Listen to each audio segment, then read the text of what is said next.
He didn't wake up to the sound of birds or sunlight through the curtains. He woke up because something inside him wouldn't let him sleep. A dense, hot pressure in the chest. Not fear, not anxiety. Something dirtier. Shame. The dream still clung to him like smoke in his lungs. In it, there was a patient, Irma. She had been coughing, pale, unwell. He'd tried to help her, reassured her, given her an injection. But in the dream, the injection wasn't clean. The needle was wrong. Her body reacted. Her mouth opened. And then came the guilt, vague, faceless, but everywhere. Most men would have rolled over, blamed the late dinner, or called it nonsense.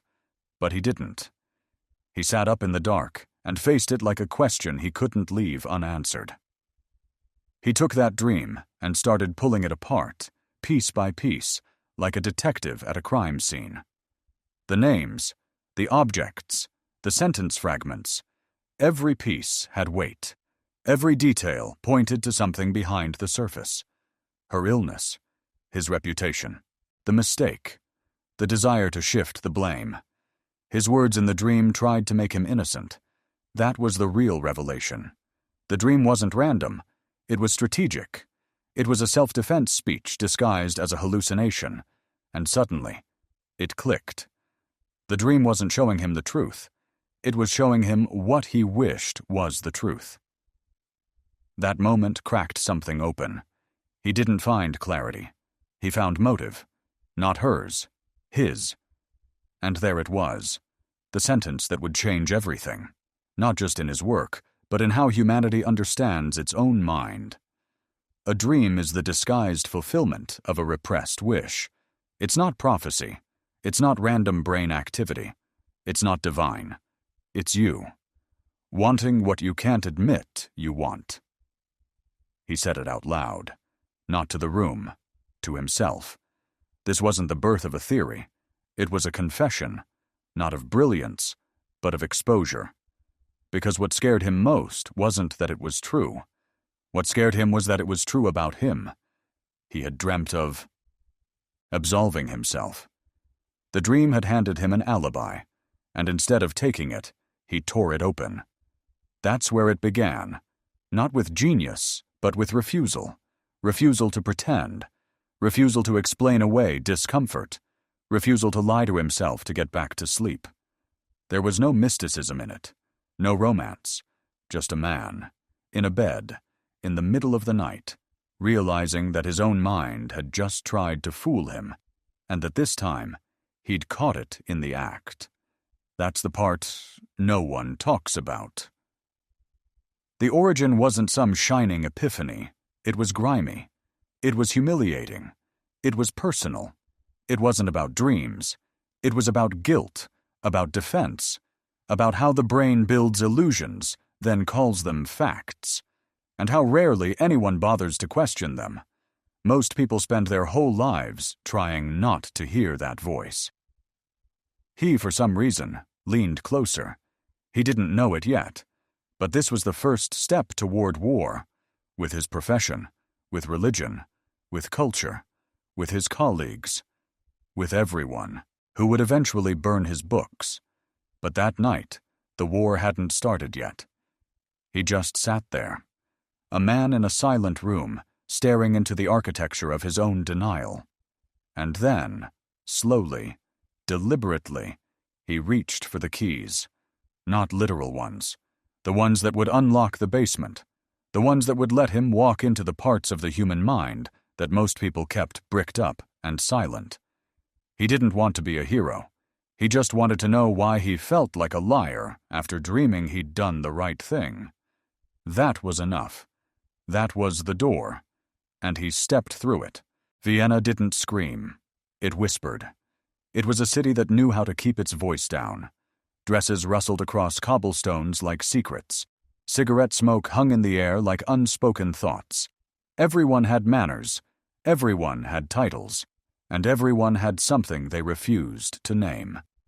In polite society, discomfort was handled with prescriptions and polite denial. If a woman trembled or fainted or cried without reason, the diagnosis was already waiting. hysteria. The treatment? A walk, a husband, maybe cold water, definitely silence. Sexuality wasn't a topic. It was a diagnosis. To say the word out loud was to invite shame. To think about it too much meant you were already suspicious. The body was something to be concealed, controlled, managed. And when it refused to cooperate, when it trembled, or flushed, or broke down, it was called weak, or worse, dramatic. He watched this quietly at first. A young doctor, sitting in white rooms with polished furniture and practiced routines. One patient came in shaking, eyes wide, voice small. She started to speak and barely got through a sentence. His colleague nodded, barely listening, and wrote a single word on her chart. Simulation. She's pretending. That was the official opinion. Case closed. The rest of the session was small talk. He didn't interrupt. Not then. But later, he wrote it down. Not what she said, but what no one wanted to say about her. He kept notes the way some people keep evidence, as if one day he'd have to prove the crime of collective denial. Vienna was proud of its intellect, proud of its sophistication, but beneath the surface he saw something else, fear disguised as elegance. The city had built a whole identity around control. Emotions were tamed, desires were redirected. Pain was dressed in lace and told to sit up straight. And everyone played along, because they had been taught that politeness was safety. But he started to notice the cracks. A man who couldn't stop checking his locked door at night. A woman who lost her voice after her husband returned from war. A child who twitched every time his father cleared his throat. These weren't random quirks. They were messages the body was sending when words weren't allowed. Culture had its own defense mechanisms. It called them values, morals, traditions. But he began to see those things for what they were. Rules built not to guide behavior, but to protect people from looking too closely at themselves. He wasn't trying to rebel. He just couldn't unsee what was already there. The things people hid didn't disappear. They just moved. Deeper, louder, into symptoms, slips, dreams, obsessions.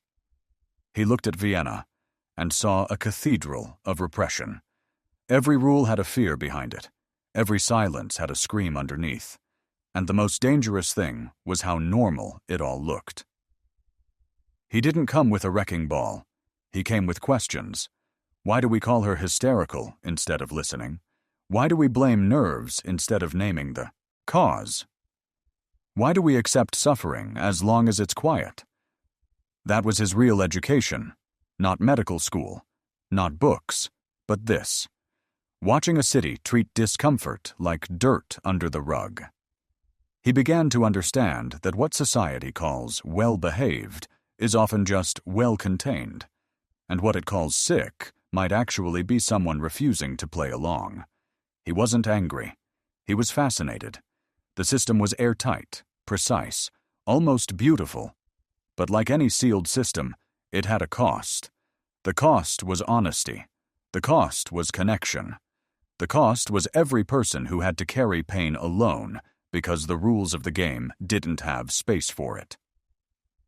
He never said it out loud back then. But in his notes, his tone started to change. Less polite, less academic, more surgical.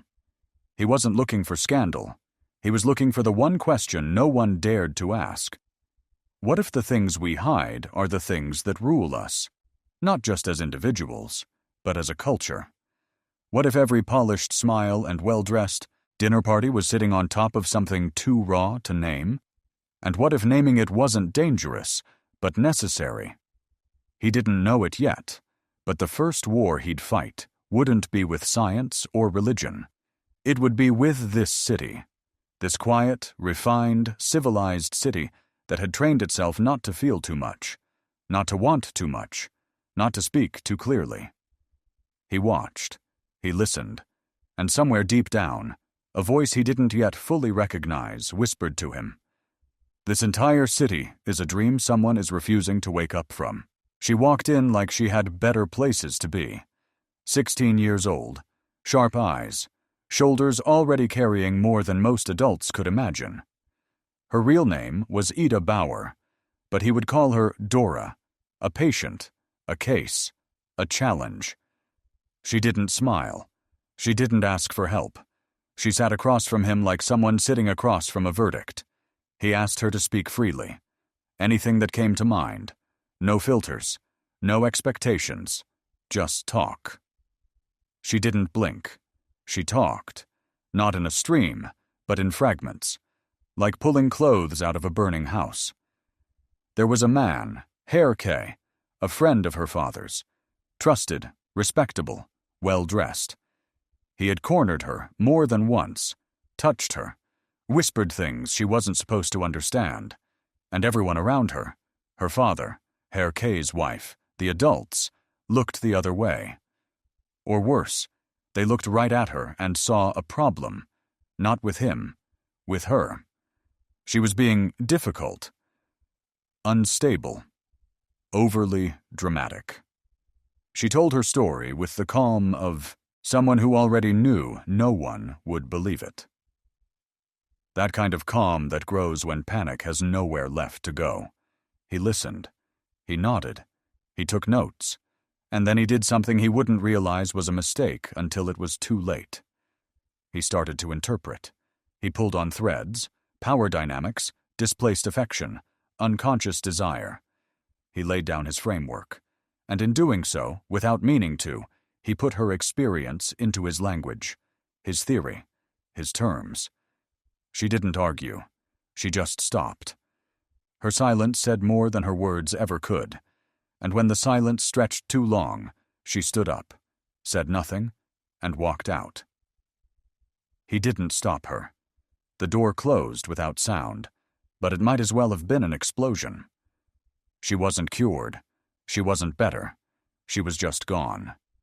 And he was left sitting in front of an empty chair with a notebook full of insights and nothing to show for them. It hit him slowly. He hadn't failed to understand her. He'd understood too quickly. And in that speed, he'd overstepped something sacred. He'd taken her story and tried to rewrite it into something that made sense to him. He'd made her a character in his system. He never got her back, not as a patient, not as a story. And that loss wasn't academic. It wasn't a footnote. It was a wound. He called it a case of resistance, a premature end to treatment. But beneath the clinical language, something kept scratching at him. What if he'd been right, but still wrong? What if being correct about the theory didn't matter when the person in front of you felt like they'd been erased? What if understanding wasn't the goal at all? He didn't burn the notes. He published them. The case of Dora became one of his most famous. But between the lines, there was a lesson he never quite admitted. The method doesn't protect you from your own blindness. Listening isn't just about decoding. Sometimes the most dangerous thing you can do is try to explain someone's pain before they've finished telling you, where it hurts. He had asked her to speak freely, but somewhere along the way, he'd stopped listening. And that silence, the one she left behind in that room, echoed longer than any sentence he ever wrote. On paper, he had a theory. In reality, he had a scar. And even though the world would celebrate his insights, he knew that day didn't feel like victory. It felt like something else, like crossing a line he hadn't seen until it was behind him. He was smart that day, smarter than most, but wisdom would have waited longer, and that made all the difference. He had a desk full of notes, a mind wired for pattern, and a growing mountain of rejection letters. In lectures, they called him irresponsible. In journals, they called him indecent. On the street, they just looked through him. His patients were labeled hysterics, liars, exaggerators. He said they were telling the truth, just not in words, that their bodies were speaking where their mouths had been taught to shut up. He said that repression had a voice, and it screamed in symptoms. They didn't want to hear it. They called it madness. They called him worse. But he held the line, wrote more, spoke louder, pushed harder, and somewhere in that storm, he found a powder he thought might change everything. Cocaine. At first, it felt like a miracle. Energy, clarity, confidence.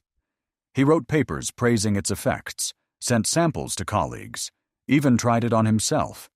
He believed it could treat depression, fatigue, maybe even addiction.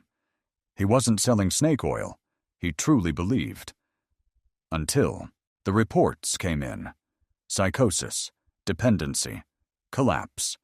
One colleague used it on a patient struggling with morphine withdrawal. The patient died. Freud pulled back, fast. But the echo of his early enthusiasm didn't go away. It became a stain, and it stuck. He never denied it. He didn't defend it. But he didn't forget it, either. A lesson written in blood. Even good intentions can rot if you stop listening to consequence. Then came something worse.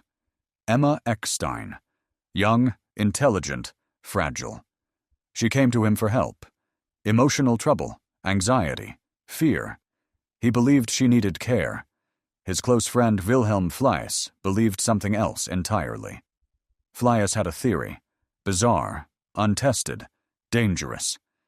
He believed that emotional distress in women could be linked to their noses, literally, that the key to the psyche could be accessed through nasal surgery. Freud didn't agree. Not fully. But he trusted his friend. Trusted him more than he should have. Emma went under the knife. Fleiss performed the procedure. And then he left something inside her. A piece of gauze. It festered. Got infected. She bled. For weeks. They had to operate again, just to clean up the mess. She survived. Barely. And Freud, the man who had built his name on hearing the unheard, didn't speak up. He wrote letters about it, sure, expressed concern, even blamed Fleiss eventually. But in the moment, when it mattered most, he stayed loyal to the wrong thing, to friendship, to pride, to silence. Emma would carry the scar for the rest of her life. So would he. This wasn't theory. This wasn't abstraction. This was real damage, done in the name of belief, done by people who thought they were helping. He could have buried it. Most did. But he didn't. He kept the letters. He kept the notes. He recorded it, mistake and all. Because the truth, however ugly, was still his territory. He didn't stop trusting people after that. But he started measuring loyalty differently. There was science. There was friendship. And between them stood a patient who had nearly died. That gap, between his ideals and the consequences of his choices, it never fully closed. It stayed with him. As a warning. As a weight. As a reason to never again trade doubt for comfort. The lectures didn't get easier. The mockery didn't stop. His colleagues kept their distance. But his writing changed. Sharper. Less forgiving. More precise. Because now he knew what it meant to be wrong when someone else pays the price. At night, the house creaked in its usual places. The floorboards moaned. The hallway sighed. But sometimes he heard something else. Not footsteps exactly. More like a presence. Not outside but inside. Moving through the corners of his thinking. Regret didn't shout. It lingered, and he didn't chase it away. He let it walk beside him, like a reminder. That genius is not about being right. It's about refusing to look away from where you were wrong. So when the world refused to listen, when the medical journals laughed when the invitations stopped coming, he stayed at his desk. Not because he felt certain, but because he'd learned what it cost to ignore the sound of a wound trying to speak. He didn't want applause. He wanted to get it right. And he knew now that getting it right meant owning the times you didn't.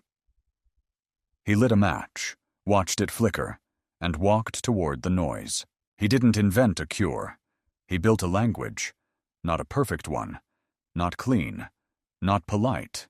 But one that let people speak the unspeakable without lying to themselves. It started in a room. Quiet. No clocks ticking. No one interrupting. Just a couch, a man in a chair behind it, and the rule: say whatever comes to mind. No censorship. No logic. No trying to sound reasonable. People thought it was nonsense. Just talk. Just noise. But he heard something else. Beneath the slips, the stumbles, the tangents, something was pulling the strings. Not random. Not meaningless. It was like a coded signal trying to push through a jammed channel. He followed it down. Free association, he realized, wasn't about finding answers. It was about locating pressure points. Places where the sentence got stuck, where the patient hesitated, where the laugh came a second too late. Those were the trapdoors. One by one, he named the parts of this new territory. Resistance wasn't laziness. It was protection. The mind, guarding something precious or dangerous. Transference wasn't misdirection. It was memory in disguise. The patient wasn't just speaking to him. They were speaking to someone else through him. A parent, a lover, a wound, and the unconscious. That was the real beast. It didn't argue. It didn't explain. It didn't care about reason. It wanted, and it knew how to hide. He called it das Es, the it, the thing, the part of you that speaks in dreams and symptoms and accidents. That doesn't care about consequences, only expression. It terrified people. It thrilled him. Because finally, he had a frame for everything he'd seen in shadows. He brought examples, not statistics, stories, each one like a nail, anchoring this strange house he was building. The Rat Man, a brilliant, anxious lawyer obsessed with a grotesque fantasy, rats burrowing into someone's body. He couldn't stop thinking about it. It disgusted him. It fascinated him. The image had attached itself to his mind like a parasite. Freud didn't treat it like madness. He treated it like a metaphor. Behind the rats was guilt. Guilt behind guilt. About debt. About desire. About a father's authority. The man wasn't afraid of rats. He was afraid of punishment he believed he deserved. The Wolf Man. He came in haunted by a dream he'd had as a child. A tree. White wolves sitting silently in its branches, watching him. He couldn't explain why it terrified him. Freud didn't explain it away. He entered the dream like a detective enters a locked room, and found a map. The dream had encoded a trauma, not in facts, but in images. A memory too early for words had left a scar, and the dream was the scar's voice. Then there was Little Hans, a 5-year-old boy terrified of horses. He wouldn't go outside. He said the horses would bite him. His parents thought it was a phase. Freud looked deeper. The horse, he argued, wasn't just a horse. It was a symbol, a stand-in.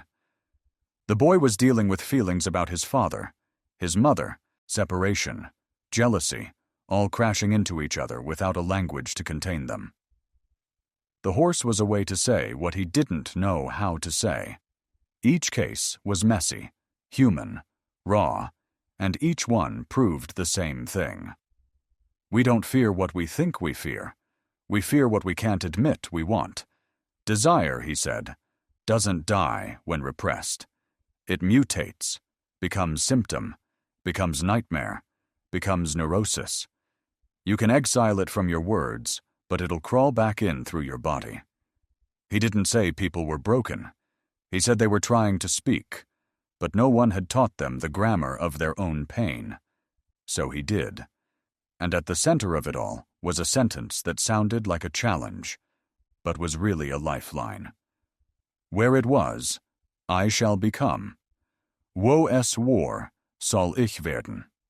It didn't mean conquering the unconscious. It meant facing it, not being ruled by it from the shadows, becoming the one who knew where the monsters lived, and choosing not to pretend they weren't there. The ego wasn't a king. It was a watchtower. You weren't meant to dominate your fears. You were meant to sit with them, listen to them, learn their names. He offered no salvation, No absolution. Just a seat in front of your own truth, and a map that said, "Start here." It wasn't a theory. It was a way to live. When Jung first appeared in his life, it felt like a beginning. He was younger, bolder, brilliant in a different key. He spoke the language of ideas with the ease of a native. Freud looked at him and saw not just a colleague, but a future. Someone who could carry the weight of the theory when his own hands began to shake. Jung wasn't just a student. He was a promise. They wrote to each other like revolutionaries, hundreds of pages, thoughts spilling over the margins, confessions disguised as concepts. Freud called him his heir, his crown prince. And for a while it worked. They traveled together, lectured side by side, laughed, argued, dreamed. It was intense, intellectual, and somewhere in between, quietly emotional. Freud didn't say it out loud, but he needed Jung, not just for the work, but for the hope that this thing he'd built might outlive him. But closeness, like light through glass, distorts the deeper it gets. Jung wanted to steer the ship toward something higher. Spirituality, archetypes, a collective unconscious not built on sexuality, but myth. He spoke of soul, of symbols, of transcendence. Freud listened, considered, then shook his head.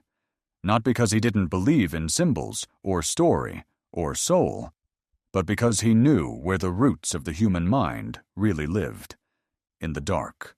Desire, repression, childhood, sex, guilt, rage. Not the things people wanted to talk about, but the things they carried inside anyway. Silently. Always. Jung wanted to lift psychoanalysis into the light. Freud knew it only worked because it was willing to crawl through the basement first. You don't understand a house by studying the chandelier. You start in the cellar, where the plumbing leaks and the walls remember things the owners never say. That was the line. Jung wanted to make the theory clean. Freud knew it was powerful, because it wasn't. The break didn't happen like an explosion. No shouting. No slammed doors. Just a slow, widening gap. One unanswered letter. One paper. That omitted a name. One conference where they didn't sit beside each other. It was grief in reverse, letting go before you were ready. The final moment wasn't public. It was private. A decision Freud made quietly, almost gently, when he realized, if he bent the foundation for the sake of unity, he'd destroy the whole structure. He wouldn't do it. Not for Jung. Not for anyone. He let the friendship die on its own terms. And then came the phrase. They were crossing the Atlantic, Freud and his students, heading to the United States to present psychoanalysis to the New World. The journey was long, the air heavy with anticipation. As the ship approached the harbor, someone asked Freud how he felt. He smiled, dry, quiet, a little bitter. "We are bringing them the plague," he said. People have read that line every way since, joke, prophecy, insult. But he meant it as truth. The plague wasn't disease. It was knowledge. Uncomfortable knowledge. The kind that crawls under the skin and makes you see things you wish you hadn't. Because once you understand how much of your life is ruled by what you repress, your wants, your fears, your childhood, your shame, you can't unsee it. And most people aren't ready for that. That's why the world flinches. That's why ideas like his don't get applauded at first. They get quarantined, labeled dangerous, labeled indecent, too much. But he didn't say it with malice. He said it because he understood immunity. Cultures, like people, defend themselves against the things that threaten their story. And the truth, his truth, threatened every story built on denial. Jung wanted to keep the story intact, to replace the mess with myth, to swap confession for archetype. Freud couldn't follow him there, because truth wasn't meant to be clean. It was meant to be faced, and sometimes The price of protecting it was losing the one person you thought would carry it forward. He stood on that ship, watching the shore come into view. A new world, full of people ready to hear the theory, but only if it came dressed up, polished, friendly. He wouldn't dress it up. He wouldn't soften it. He would walk off that boat knowing his closest ally had become a stranger. And still, he'd tell the story the same way. Because if you want to understand the human mind, you don't start with what it wants to be. You start with what it's trying not to remember. And if that meant walking alone, so be it. By the time the pain took hold, he had already made peace with discomfort. But this was different. This was no longer a question of restlessness or fatigue. This was war inside his own mouth. Cancer didn't come with an announcement. It arrived quietly, like shame. At first it was irritation, then agony, then surgeries, one after another. 30 times they cut into him, removing, reshaping, rebuilding, until what remained wasn't quite a face anymore.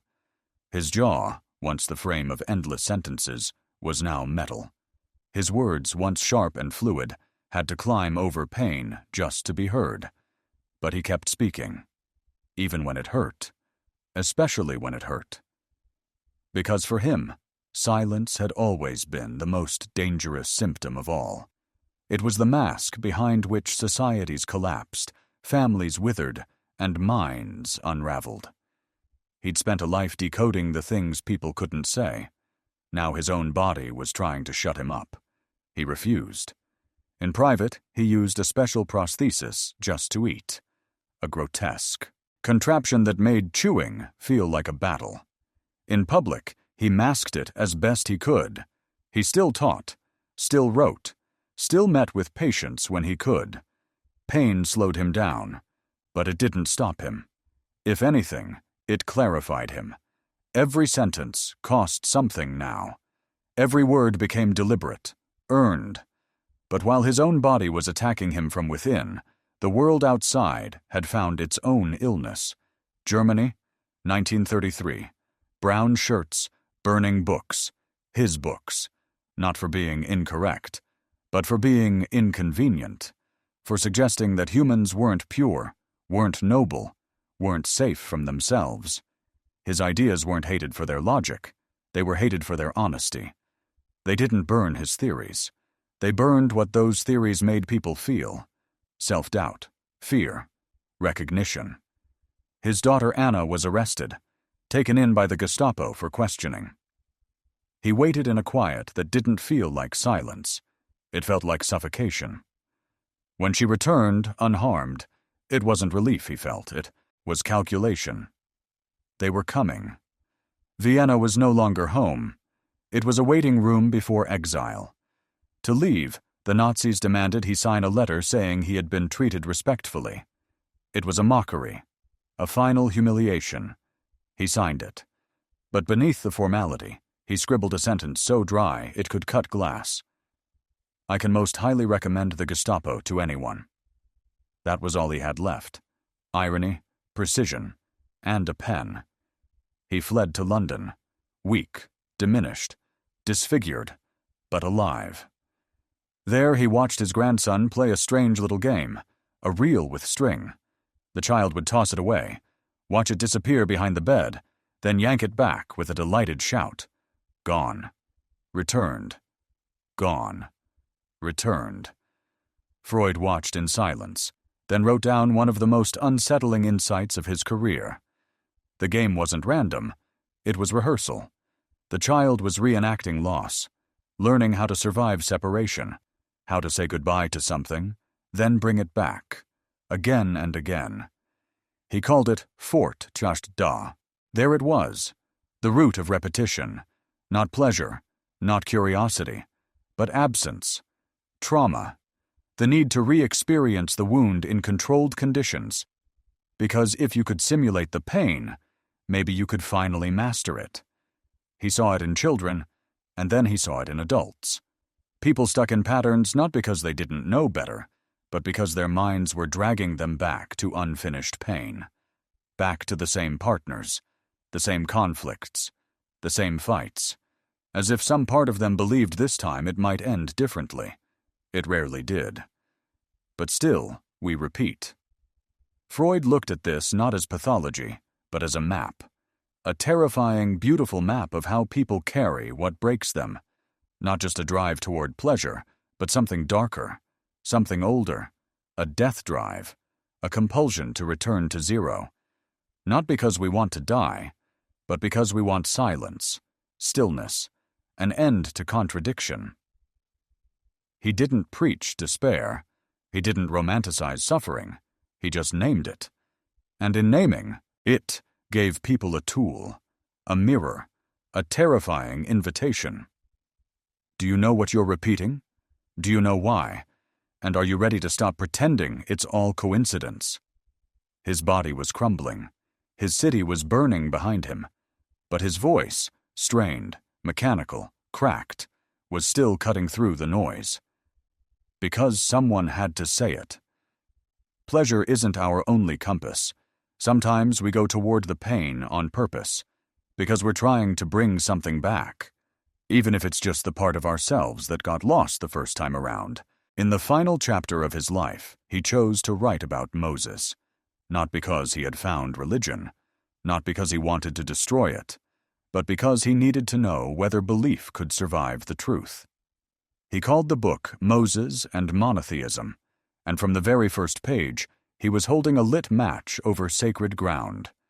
He questioned everything: who Moses really was, where he came from, what it meant that the founding prophet of Judaism might have been Egyptian. He peeled back the story layer by layer, not to mock it, but to ask, what happens when faith meets history? Does it crack, or does it grow stronger? For most, it felt like betrayal. For him, it was continuity. He wasn't attacking God. He was testing the structure built around him. He believed that if an idea was truly worth believing, it could survive scrutiny. Not just survive, earn it. And there was no better time to ask hard questions than when your own time was running out. He was tired. The pain had narrowed his days into windows. He couldn't eat without effort. He could barely speak. He was writing through discomfort so thick it blurred the page. And yet, he kept going. Because the book wasn't about Moses. Not really. It was about the right to look at something deeply held and not look away. It was about honesty, not as an intellectual posture, but as an ethic. He had lived long enough to see people burn books to preserve illusions. Now, with nothing left to prove, he turned toward the biggest illusion of all, that truth and comfort were ever meant to be friends. And still, that wasn't the hardest decision he made. The hardest came with no ceremony, no letters, no headlines. It came when he looked at his doctor and asked for help in dying. By then, his body was no longer a body. It was a battlefield. Eating hurt, speaking hurt. Even breathing felt like argument. The cancer had taken his jaw, his sleep, his strength, but it hadn't taken his clarity. He was clear on one thing. Prolonging this wasn't noble. It wasn't life. It was a quiet kind of cruelty, slow, polite, and cowardly. So he asked. 3 doses of morphine. The first eased the edge. The second closed the curtain. The third, he never felt. This wasn't despair. It wasn't escape. It was the final act of responsibility. The same responsibility he had demanded from patients, from colleagues, from his culture. To look at the thing you fear most and meet it without flinching. He had once signed a paper under the Nazi regime declaring that he had been treated respectfully. It was a formality, forced on him at the border. He'd signed it, then added a sentence in his own handwriting. I can most highly recommend the Gestapo to anyone. A knife made of ink. Now, at the very end, he signed something else, not with pen and sarcasm, but with silence and choice. A contract with himself. Eros and Thanatos, his twin theories, stopped pulling in opposite directions. They joined, not in destruction, but in clarity. To love life, he believed, also, meant knowing when to end it with dignity. He didn't go out with fanfare. He didn't go out with prayers. He went out the way he had lived, inconvenient for cowards, impolite for liars, and precise enough to sting. His legacy wasn't in how he died. It was in how he refused to lie about being alive. Because for him, honesty was never about being right. It was about being real. And sometimes being real means choosing the end on your own terms, while you still have enough of yourself left to choose, not as surrender, but as authorship. Because even in the final chapter, he was still writing. The couch was empty, not forgotten, not abandoned, ready. For more than a century, that simple piece of furniture had become a symbol, half joke, half myth. A patient lies down, a voice behind them says nothing, and somehow the truth leaks out. But it was never about the couch. It was about what it represented. A pause, a mirror, a place where the noise of the world shuts off for long enough that your own voice finally gets through. That space still exists, not just in therapy rooms, not just in books. Right now, it's here, and you're in it. That pause, that moment of internal stillness, this is the threshold. Not to healing, not to becoming a better person, just to being honest for once. You already know the answers people want to hear from you. You've practiced them like lines in a play. You've refined them, softened the sharp edges, called them values, called them maturity. Now stop, and just name one thing you do only for the sake of being accepted. And one thing you want so badly, you hide it behind what's acceptable. You don't have to say it out loud. You don't have to write it down. You just have to stop pretending you don't know. That's what he gave us. Not a cure, not a solution, a confrontation. With the part of you that moves in silence, that makes your choices before your thoughts catch up, that steers your relationships, your fears, your failures. He called it the unconscious. You can call it whatever you want, but it's there. Always. You don't defeat it. You make room for it. You learn its voice. You let it out of the basement before it breaks something. This was never about theory. It was about a choice. Where it was, I shall become. Not king, not saint, just present. Most people live on autopilot, defending a version of themselves that doesn't even fit anymore. They smile with teeth clenched. They nod when they mean no. They hurt people just to avoid admitting they're scared. He didn't tell us to be noble. He told us to be real. That's harder. Because it means sitting in front of yourself without blinking. It means recognizing when your own habits are holding you hostage. It means stopping mid-sentence and admitting, "That's not true, actually. That's just what I've always said." This is not a story about Freud. Not anymore. It's about you. The part of you that still flinches when something gets too close. The part of you that uses control to avoid feeling powerless. The part of you that already knows what needs to change, but won't move until it hurts enough. You can call that darkness. He called it structure. You can call it trauma. He called it repetition. You can call it shame. He called it resistance. He gave it a language. And now it speaks in yours. So here's the final question. Will you listen, not to the voice that tries to impress or explain, to the one underneath, the one that only shows up when you're alone long enough to hear it? That voice is not your enemy. It's not trying to ruin you. It's trying to remind you what you've buried. Sometimes, "I want" is the bravest thing an adult can say. Sometimes, "I'm afraid" is the most honest. And sometimes, silence is not peace. It's a warning. He didn't fix the world, but he gave us the one tool that might. A way to name the unnameable. A way to bring what's in the dark into the light, without needing to bleach it first. If you've made it this far, you already feel it. That itch, that pull, that uneasy clarity.